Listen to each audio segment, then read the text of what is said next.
ako ni for today's vlog nga guys, tuturuan ko kayong maglagay ng mga products sa showcase nyo or paano tayo pag-add ng product sa showcase. So, madali lang to guys. Punta lang tayo sa ating TikTok guys. And then, tuturo ko na sa inyo yan. Ayan, pag nandiyan ka na sa TikTok guys, ayan, dito ka na dun sa pinaka-menu, sa showcase. Ayan, pumunta ka lang dun sa showcase mo. Ito yung menu mo. And then, punta ka dun sa showcase mo. Sa akin kasi guys, ayan. Pindutin mo yung showcase. And then, makikita mo dyan sa ilalim. Scroll ka lang pataas, guys. Ayan, makikita mo yung TikTok Shop Toolkit. Ayan, makikita mo yung Product Marketplace. Click mo lang yan. And then, andyan. Pwede kang mag-search kung anong gusto mong ilagay ng mga product. Dress, baniyan, pabango, appliances, ayan. Ang gagawin mo lang guys, for example, kaya nakita mo yan, makikita mo yung ad, ipindutin mo lang yung ad at mapupunta na siya dun sa showcase nyo. And then, pwede nang bumili ikaw, kahit ikaw mismo ay pwedeng bumili doon sa showcase mo para meron kang kita rin kapag bumili ka, yung commission sa'yo pa rin mapupunta.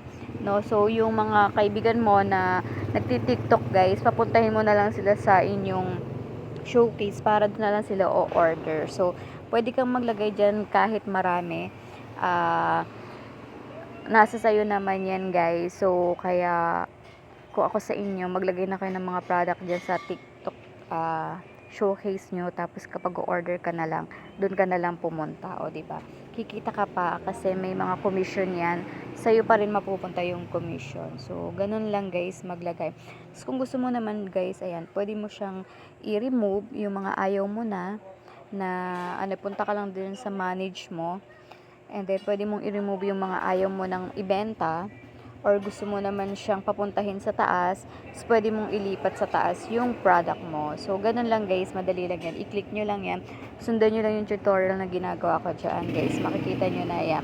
Pindutin mo lang yung tatlong bilog sa gilid guys. Ayan, may nakalagay remove or move up. Ayan, ganyan guys. So, ito. Diba? Ganyan yung ginawa ko. Ni-remove ko. Kasi ayoko na dun sa product na yon. At pwede mo rin naman yan guys move up, papunta siya sa taas. So, ayan, nandiyan naman guys. So, ganyan yung ginagawa ko kapag gusto ko yung mga product ko, inilalagay ko sa taas para hindi ako nahihirapan silang hanapin kung o-order ako. So, ganun lang guys, maglagay ng product sa showcase nyo. Kaya kung ako sa inyo guys, itry nyo na yan. Thank you for watching.